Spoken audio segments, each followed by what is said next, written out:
Well. Hello, everybody. How are you? EDGYTIM here in the headquarters. And yeah, not, well, I guess kind of a podcast, but just thought I'd hop in and saw the official release of the. Now it's interesting. Even the wording of this gets interesting. So we are talking about some media entities are calling this a merger of the DVC and the Southwest Suburban. Others you talk to will tell you this is a DVC joining the Southwest Suburban for football only. We need to stress that. So again, very interesting development. Now, to be honest, and I'm one of the last people ever to toot my own horn, but every once in a while you gotta toot your own horn. So toot for me. We knew about this a long time ago, and this actually was a little bit older than the original postings we had, but this is over on the Edgy Nation board. And by the way, people, if you are not subscribing to the Edgy Nation, what in the hell are you waiting for? We have fun tidbits like this all the time, and I drop them there on occasion, and usually you see this rumor has it, ... That means something hot is coming down, whether it's recruiting information or news or a lot of cases as well. If it's team stuff, conference talk, what have you, I will drop it on the Nation board. I always tweet it out, never reveal too much, but this is one of the benefits of being a subscriber. The quote unquote regular media in May, this is the furthest thing in the world they're going to want to touch, and they don't. But we do, and we love it. So again, you're looking for a reason to subscribe, folks. We had this going back. I'm going to say we had it back in April, quite honestly. So you got to toot your own horn every once in a while. And if you don't, no one else will. So toot for me and subscribe. All right. Enough of the plug. All right. So this certainly has an impact for both conferences. Now we'll get into it. So I'll give you the details. There's various stories out there and press releases that were put out. A bunch of different media has it by now. Short term is DuPage Valley joining in with the Southwest Suburban. So you've got the DuPage Valley teams, Naperville North, Naperville Central, Neuqua, Waubonsie, Matea, DeKalb, joining in with the 9 current Southwest Suburban schools, giving you a 15-team mega conference. I don't know, trying to make it exciting. So here's what it's going to look like. And again, there's a lot of details behind this. First of all, we're being told, and I knew this from months ago, actually, that this is going to be for football only. Remember that. It is a 1-year deal. And then they'll review it after the first year. So in my mind, in my sick and twisted mind, that means escape clause after 1 year. I hope I'm wrong. I don't think I am. We'll get into it. So here's what it's going to look like. 3 divisions, 5 teams. Why? I don't know why. Someone greater powers than mine, and believe me, it's not a real big reach these days, maybe can explain to me the benefits of the 3 divisions of 5 teams. So all it tells me is that you have 3 divisions that have 0 automatic qualifiers for a playoff bid. Yes, I know you should be able to get at least 1 team out of a division to get 5 wins to get in for a playoff bid. But still, I don't get it. So we'll get into this personally, and I've talked to some others about this who agree. Could you have done maybe only 14 teams and 2 divisions of 7? I don't know. But obviously dropping teams, and we'll get into that as well. So here's what it looks like. The blue, the biggest division. Now, again, we're being told that these came about based off a formula of success factor. Oh, I'd love to see that formula. And enrollment. So here we go. The blue, the big enrollment one. Lockport, Neuqua, Lincoln Way East, Naperville North, HF. Okay. The red, the medium size of the mega conference. Sandburg, Naperville Central. Huh? Anyway, Matea Valley, Lincoln Way West, Andrew. That's the red. Now the small division from the mega conference. Now, this is interesting right here. Bradley, DeKalb. Good luck on that commute every season. Stagg, Wabanzi, Lincoln Way Central. Okay. So many questions. Not sure how many answers we can get. So what are the schedules going to look like? Well, again, it's kind of laid out in this press release. For the blue and the red teams, you're going to have obviously 4 conference matchups. You're going to have 2 crossover games, one with the red, one with the blue. Or they're each going to have 2 crossover games. So the red's going to play the blue for 2. The blue's going to play the red for 2. Those 2 are also going to have 1 crossover with the green. And then you're going to have 2 non-conferences to give you 9-game schedule total. Got that good. I'm not repeating it. The green side. Oh, now this is where it gets interesting. So the green has 4 conference games. So I think some of you are still with me, which is good. You're going to have 1 crossover with the red, 1 crossover with the blue. You got 2 non-conference games, but wait a minute, EDGYTIM.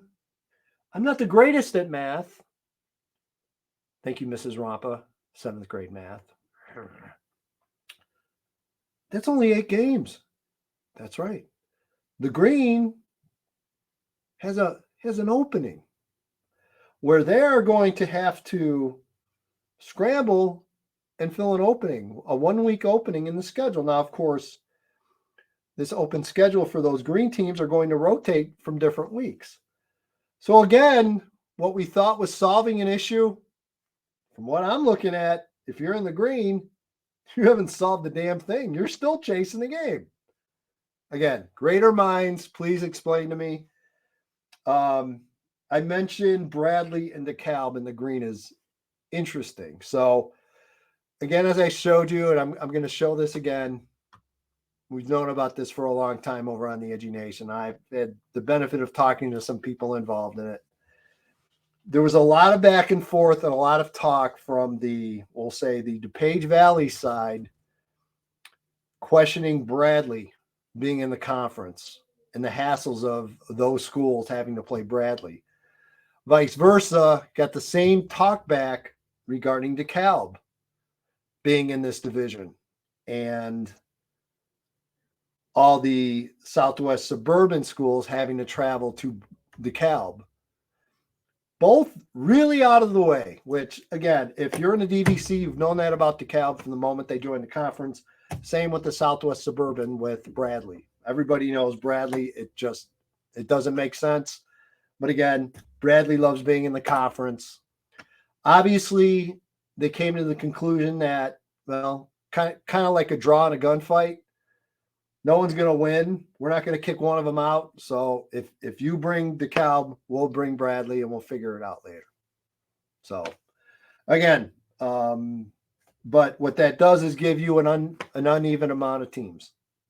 Again, my argument of 2 divisions, 7 teams, boy, sure sounds good, doesn't it? But so that's in short, that's kind of what we have here. So obviously some questions. I would love to know the thought, the philosophy behind 3 divisions, 5 teams.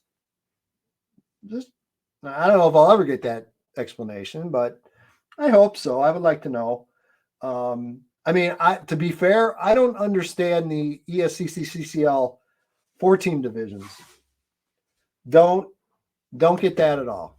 So to this day, it doesn't make a lot of sense to me, but whatever. So that's a big question out there. The other one that I haven't heard much talk of yet, but I would love to know if someone can explain it. Obviously greater minds than mine. Where does the Southwest Suburban, how do they benefit from this? I still can't figure it out. Oh, I get where the DuPage Valley benefits. I mean, let's face it. The last couple of years, scheduling has been a nightmare for the DuPage Valley. And again, this all goes back to when a large group of schools left the DVC, went and formed a little conference called the Duquesne, and they've never looked back. So, yeah, the Duquesne was a really good idea that's worked really, really well. So ever since then, those are the large enrollment schools in the DVC. They have struggled. I mean, they just could not find games. They traveling all over the place to fill its schedule. This kind of solves it, unless you're in the green. If you're in the green, then you're still kind of screwed with scheduling, but I guess not as bad. But I still don't. Someone please email me, text me, call me, explain it to me. How does the Southwest Suburban benefit from this joining of teams? I don't know. I mean, I guess honestly, okay. So I'll go through the division and tell you who I think benefits from this. So if you're in the blue, again, the blue is Lockport, Neuqua, Lincoln Way East, Naperville North, HF. I think Lincoln Way East benefits from not that it's easy. It's not. It's actually a harder conference overall than what they're going up against now. And again, you got to remember, Bolingbrook not a part of this. They're leaving after this year, going to the Southwest Prairie. More on that in a little while. I think Lincoln Way East benefits in the blue. I think Naperville North. And here's another thing I don't understand, and you DVC people can explain this to me. I would appreciate it. I always thought Naperville Central had a bigger enrollment than North. That must have changed. I'll do, if you think if I was a professional, I would have done the research already on that. I haven't, but I think automatically Naperville Central benefits being in the red. I mean, Sandburg's interesting. Matea Valley has struggled. Lincoln Way West is on the rise, but again, enrollment, I don't know how much bigger West is going to continue to get, honestly. There's been talk for the last handful of years about people concerned about West's lack of growth. And then Andrew's pretty locked in enrollment-wise. They're pretty, for now, they're pretty solid. I know they've decreased maybe a little bit over the years, but not much. But I think Naperville Central benefits in the red and in the green. I guess Stagg definitely benefits because Stagg is able to get away from Lincoln Way East and Lockport. So they are in a more familiar and a more similar enrollment size schools. I think Stagg can compete in this conference. I really do, with Bradley. Bradley, very solid team. But again, Bradley's just kind of that wild card that in a lot of different ways they don't fit in, but you can't tell me they're not a good program. Bradley is for sure. So again, I think Stagg benefits there, and Bradley and DeKalb benefit because they stay in the conference. I mean, if they would have got the boot, I don't know where Bradley would go. Honestly, I don't know. I think I know where Bradley would go, but DeKalb, I have no idea who DeKalb would join. Maybe, I don't know. Maybe go in with Sycamore and Morris and go that route. But again, they're too large for those schools. It's kind of a mess. But anyway, we'll solve that issue and many others down the road. So that's it. So, I mean, in the short term, it's going to be interesting in 2024. I think we're going to see some great conference matchups that we obviously have never seen before. I think it ups the game a little bit. I think you're going to get some really big time matchups. I think even some of the crossover games will be great. And look, I hope this damn thing works out. I really do, because I like the coaches and the administrators at both conferences. And from the DVC standpoint, I mean, this is better than what they had, because let's face it, they had no other option. This was it. But again, no idea where the Southwest Suburbans benefit, but maybe there is. Maybe something so obvious that I don't see it. But as of right now, I don't really see it. All right, so there you go. My take is it's kind of a big jumbled, mumbled thing. I guess it's exciting to see. But again, can I emphasize enough to subscribe to the Edgy Nation? People, don't get left behind, okay?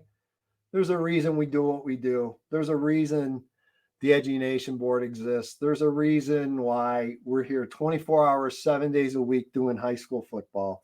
We don't throw it aside. We don't do it for 2 months and then leave you out in the lurch for 9 or 10 or 12 months at a time. We're on it all year round, and it's the way we like it. So no Twitter basketball previews to be found anywhere on EDGYTIM.com. All right, everybody. Have a great day. Have a great week. Go out and see some games, and we'll talk to you later in the week.